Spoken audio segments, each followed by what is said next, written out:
अस्पष्ट अंधेरे में डूबा कमरा मोबाइल की नीली रोशनी से जगमगा रहा था। राहुल बिस्तर पर लेटा था, आंखों में नींद नहीं बल्कि एक अजीब सी उदासी तैर रही थी। उसकी उंगलियां बार बार रिया के पुराने मैसेज पर जा रही थी। तुम बदल गए हो राहुल, अब वो पहले वाला प्यार नहीं रहा।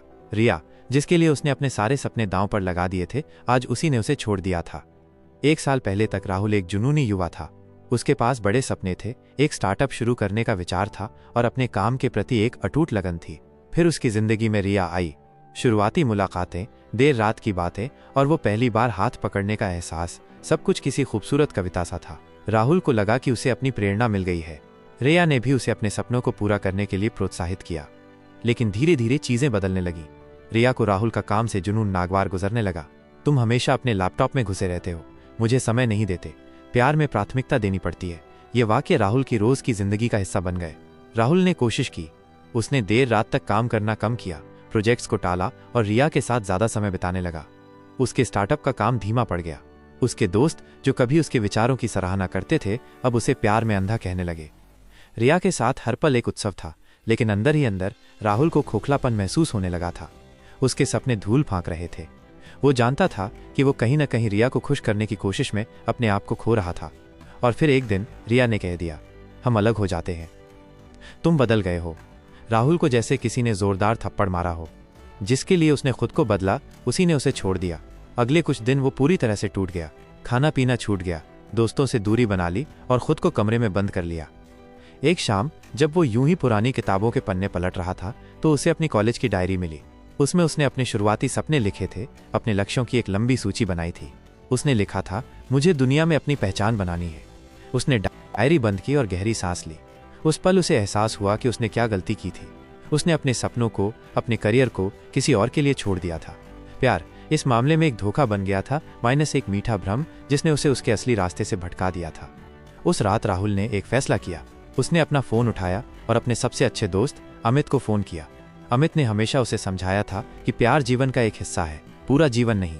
अमित, मुझे तुम्हारी मदद चाहिए, राहुल ने कहा। उसकी आवाज में एक नई दृढ़ता थी। मैं वापस आना चाहता हूँ, मैं फिर से अपने स्टार्टअप पर काम करना चाहता हूँ। अगले कुछ महीने राहुल के लिए एक नए युद्ध की तरह थे। उसने अपनी पूरी ऊर्जा अपने काम में लगा दी। वो सुबह जल्दी उठता, देर रात तक काम करता और हर चुनौती का सामना करता। उसने अपने प्रोजेक्ट्स को फिर से शुरू किया, नए आइडियाज पर काम किया और अपनी टीम को इकट्ठा किया। उसने अपनी पुरानी गलतियों से सीखा था। अब वो जानता था कि उसका करियर और उसकी सफलता उसकी पहली प्राथमिकता होनी चाहिए। उसने खुद को किसी भी भावनात्मक निर्भरता से दूर रखा। वो प्यार के विचारों से भागा नहीं, लेकिन उसने उन्हें अपने लक्ष्यों के आड़े नहीं आने दिया।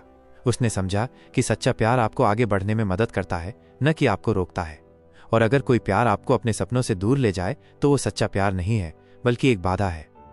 1.5 साल बाद राहुल का स्टार्टअप अब एक सफल उद्यम था। उसके प्रोडक्ट्स को बाजार में खूब पसंद किया जा रहा था। उसके पास अब सिर्फ पैसे नहीं थे, बल्कि पहचान, सम्मान और सबसे बढ़कर आत्मसंतुष्टि थी। एक दिन उसे एक व्यापार सम्मेलन में मुख्य वक्ता के रूप में बुलाया गया। जब वो मंच पर खड़ा था, लोगों की तालियों की गड़गड़ाहट के बीच, तो उसने भीड़ में रिया को देखा। वो वहीं बैठी थी। उसकी आंखों में एक अजीब सी चमक थी, शायद पछतावा, शायद प्रशंसा। राहुल ने उस पर ध्यान नहीं दिया। उसने अपना भाषण शुरू किया, अपनी यात्रा के बारे में बताया और कैसे उसने मुश्किलों का सामना किया। उसने अपने भाषण के अंत में कहा, जीवन में कई बार हम भावनाओं में बहकर अपने असली मकसद को भूल जाते हैं। प्यार खूबसूरत है, लेकिन अगर वो आपको आपके सपनों से भटका दे, तो वो एक मृग तृष्णा बन जाता है। अपनी सफलता और अपने करियर के पीछे भागो, क्योंकि यही वो चीज़ है जो तुम्हें स्थायी खुशी और पहचान देगी। उस रात राहुल ने अपनी डायरी खोली और आखिरी पन्ने पर लिखा, प्यार धोखा नहीं है यदि वो सही हो, लेकिन जब तक तुम खुद को और अपने सपनों को प्राथमिकता नहीं दोगे, तब तक कोई भी प्यार तुम्हें पूरा नहीं कर सकता। अपनी सफलता के पीछे भागो और बाकी सब अपने आप तुम्हारे पीछे आएगा। वो जानता था कि उसकी कहानी कई लोगों के लिए एक सीख थी। कभी कभी सबसे बड़ा सबक हमें सबसे बड़े दर्द से ही मिलता है। और उस दर्द ने उसे दिखाया था कि उसकी सबसे बड़ी प्राथमिकता वो खुद था, उसके सपने, उसका करियर और उसकी अपनी पहचान। अगर आप चैनल पर पहली बार आए हैं तो सब्सक्राइब करना न भूलें।